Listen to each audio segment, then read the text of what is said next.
Well, folks, it is time that you hide your kids, hide your wives. If you're somebody's wife watching, then hide your hubbies, okay? It's no time to joke in tonight. We got Dr. Stephen Greer. He described his face-to-face encounter and physical contact with an alien. I mean, that's what the title says. Like the video, subscribe if you're brand new. This is the content we love to do, and it's a pleasure to have you tonight. Roll it. Just because I want to know, have you personally, ever had contact? Well, let me rephrase that. Have you ever seen face-to-face an alien being? Yes, I have. Absolutely. How old were you? Oh my God, what?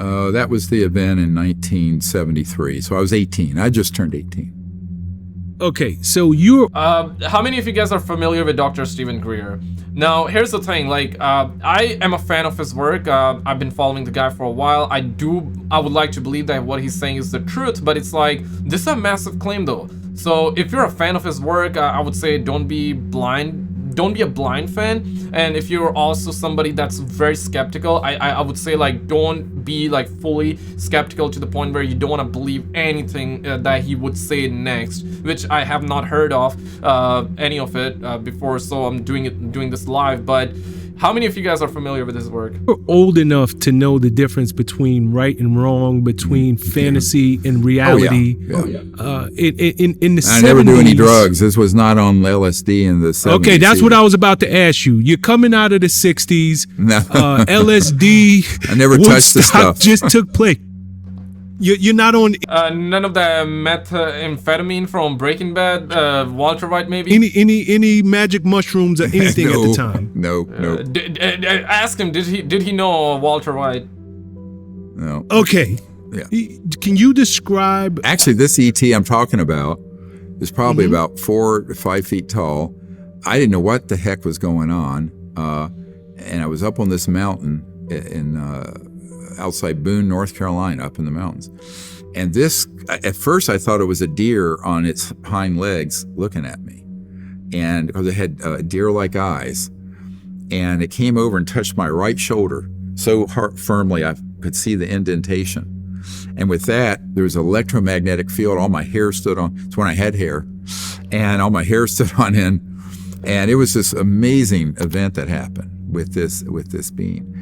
So, you know, it was not at all frightening to me. It was beautiful, but damn, what? And I think that, you know, honestly, that's an insane claim. Okay, I'm not sure. Like, it's not sinking in me just yet, though, because what the interest of that particular experience, what those ETs was a young guy, 18, who had a near-death experience, who understood consciousness and understood the central role of what's called in physics entanglement, where everything's connected in the consciousness field, but also in physics. And so in order to understand going from a far distant star system to here, you're not going to do that in a straight line at the speed of light. You're going to do it through understanding what the physicists call non-locality, where nothing has to be fixed in space-time. And this gets into some very advanced concepts. But the it's a massive claim. It surely is a massive claim, and I've been following Dr. Stephen Greer for a while, and what he says makes sense. I mean, after all, he's a doctor. He's like, he's saying some stuff with logic, with facts as well. But this is one of those claims. It's like, yeah, I've seen an alien. Oh shit! That I don't know, man. That's an insane claim. The ultimate non-local field is you right there. You're awake and conscious. Your conscious mind is, if you were to calm it down, this is what meditation does, and calm it down is actually connected to this field of consciousness that's everywhere, simultaneously everywhere. This is why the CIA had a very successful project dealing with what's called remote viewing, where people use certain techniques in consciousness and be able to... Damn, that's insane. How many of you guys are familiar with remote viewing, and how many of you actually do meditation? Meditation is something that I want to explore and I want to do, but it's just not finding time. I mean, in this day and age, we're all busy people, right? But remote viewing, for those of you that do not know, in simple, I guess, language, it's like you're sitting right now, okay, and I guess you would fall in a meditation state, and then you can remote view and you can just see what's happening somewhere else. So for example, like I'm sitting here, obviously I do not know what's going on just a street from me, right? Like just across the street. I can sit here, and if I have the ability, I can remote view and see what's happening right now on the other side of the street. In simple way, obviously it's like different a little bit, not necessarily different, but it's complicated to explain. And the reason this is not just like a conspiracy theory, the reason people believe this, the reason I tend to believe it, is because of CIA. Apparently they have done some real shies with that. Cannot say that word on YouTube. So they have done some real stuff with remote viewing. So that thing might be actually legit. I'll still say it might be because listen, I don't work for CIA. I do not know what's going on there, but this is what's being said. To see remote places. I got to know a lot of the really accomplished remote viewers who worked in that CIA program back years ago. Holy crap. And that program ran for 20, 30 years. People say, oh, that can't be. I said, oh, yeah, it is. It's like a seer. It's like a shaman or a seer who has the ability to see remote places or the future and with consciousness. Now, think about technologies where you're dealing with civilizations that are 100,000 or more years advanced than us, many of them. All their technologies, we're using electromagnetic system here at the speed of light, right? 186,000 miles per second. Crazy. They're using technologies that are interfacing with quantum thought.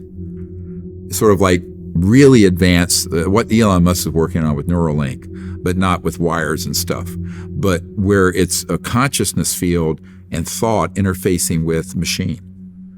And there's been a lot of research done by various scientists in the last few decades on this, where consciousness and thought can affect a machine or a random number generator, which are quantum machines. And I've read like comments on this one, right? What he says that he describes as face-to-face encounter and physical contact with an alien.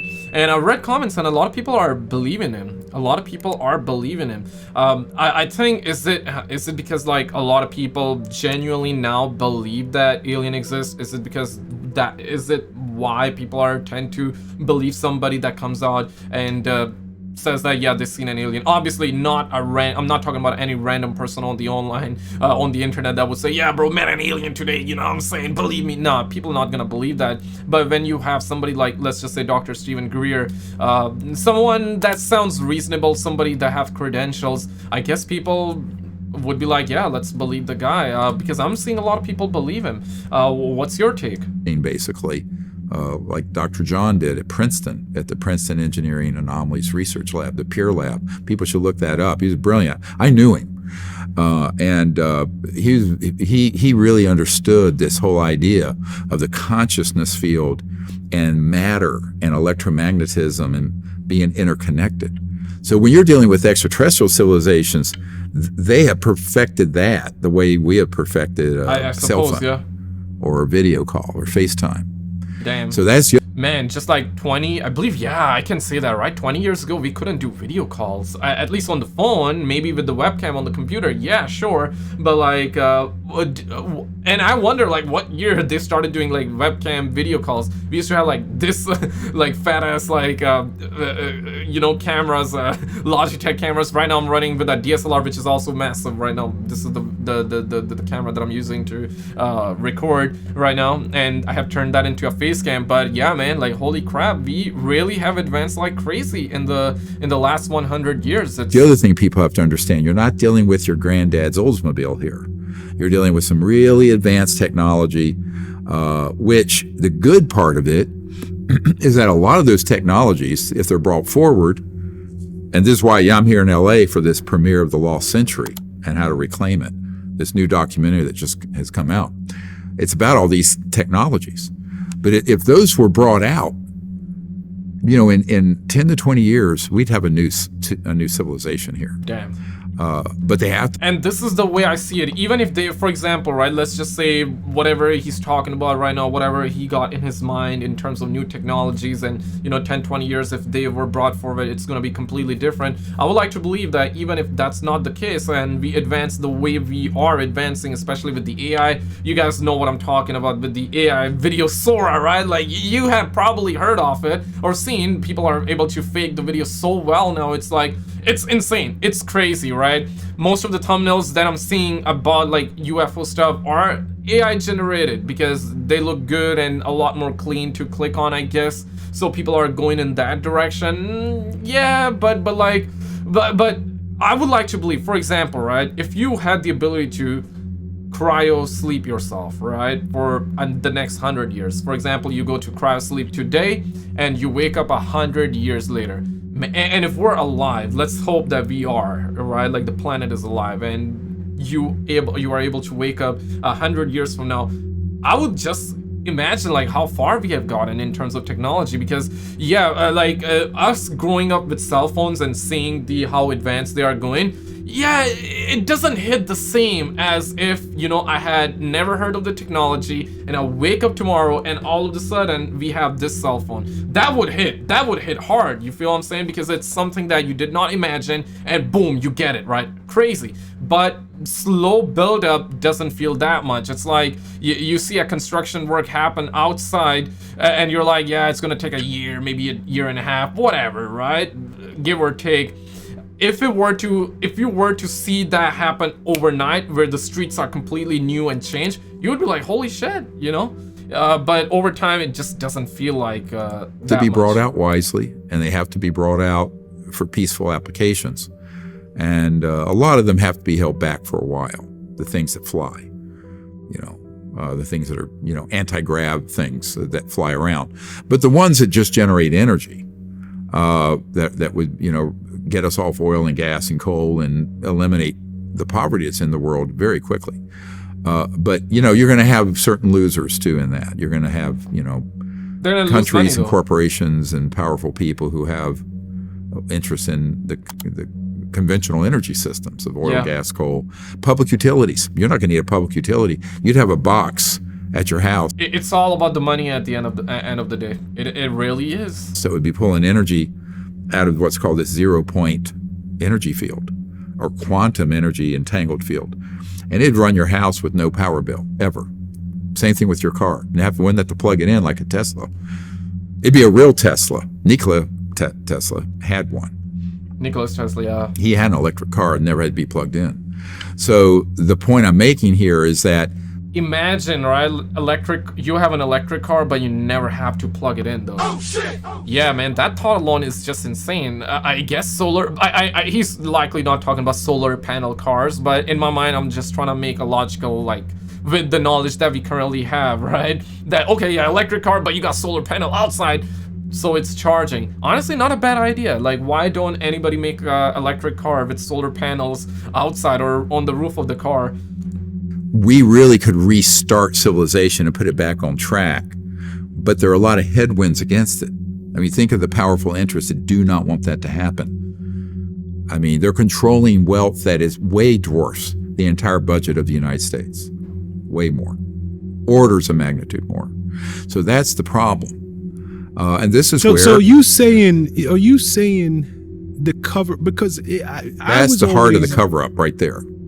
Yeah, because I was always under the assumption that the cover-up, man wasn't ready for it. It would challenge everything we've ever been taught about God, about the Creator. It would challenge...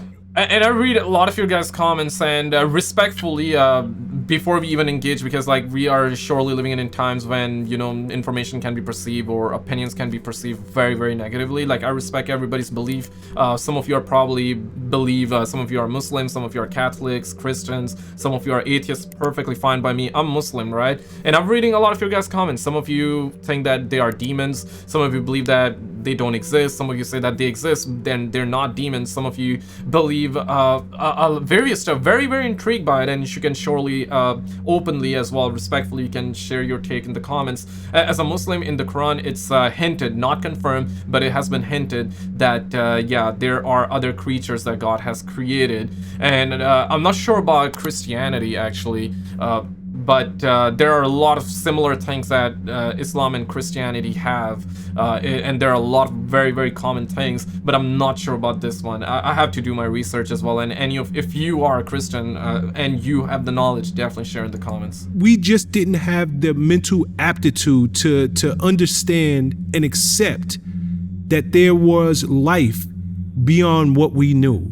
Well, are you saying no? In the early days, no. I think in the early days there was concern about that. I think certainly now, since 60% of the population believe there's life out there. A lot of people, man. More than that. And movies and shows and everything, all the news. Recently, the Miami Mall situation happened, right? Which I personally do not believe it was like related to aliens. Something happened. I like to believe that something definitely happened, but a lot of people are desensitized as well, and a lot of people believe it's just logically speaking, it's believable as well, because the universe is so humongous. You just cannot even, I guess the word humongous does not even do it justice of how big the universe truly is. But again, though, I know there will be a lot of conspiracy theorists that would say space is fake, and if you believe that, you believe that, right? Because I would like to make an argument. I mean, I personally never been to space, so I'm not sure. We gotta just take their word for it, right? Whether the universe is that big or not, right? There's observable universe that we can see, not with our eyes, but with our technology, and then apparently there's outside of that, and it's like billions of light years apart across the universe. A number now believe that the UFOs are real. Now that the Pentagon has admitted those objects that they have on sensors and cameras are real. And I've talked to the F-18 Hornet pilot who took that footage. So, I mean, you know, this is getting to be a settled question. I think back in the 40s, 50s, there was some of that concern. Understandably, there's still some of that concern from your more fanatical religious elements who don't want to accept that there's life anywhere but here. But that's the lunatic fringe, 10-15%. I think most people accept that. You know, I was at the Vatican talking to one of the chief theologians for the Pope some years ago, and he said, God is not so stupid to have left all of his hopes for intelligent life in the universe in just humans. Yeah. It was very funny. It was a Monsignor Balducci. We have a great interview with him, by the way. He's passed away, but he is a wonderful guy. So, you know, I think most of the religions of the world would be able to incorporate this into their paradigm, because it doesn't detract from the glory of God. As a Muslim, I believe that there is life. I mean, there are hints as well. I mean, more than just hints. When I say hints, I would say hints of aliens, but there is confirmation of, hey, God has created different creatures. Some of them we will see, some of them we will meet, some of them we just never find out. And if God ever wants different creatures to meet, he can make that happen. Obviously, I'm like not quoting it directly exactly. There was a very good video that I saw on it. Maybe I can make a video on it someday as well if you guys are down for it. But this is not like a religious channel. It's just that I get it. Like this topic is related, and he's also talking about it. And I read a lot of your guys' comments. Maybe I won't respond, or I don't get the time or chance to respond, but I see all the comments, right? So yeah, a lot of you are sharing your opinions, and on this one especially, I would love to get your take. The fact that there's intelligent life throughout an infinite cosmos. I think it's more humans' hubris and egotism that might take a hit, because we think we're the top of the food chain in the whole cosmos. Yeah, and in the Quran, it's also said that humans do hold a high rank as in God's creation, but not the highest as well. So personally, I mean, I believed it even before, but it's just that now it's like a lot of stuff happening. But guys, recently this just happened. Click on this video on the screen. The night is still young. Check it out, and I'll see you right there.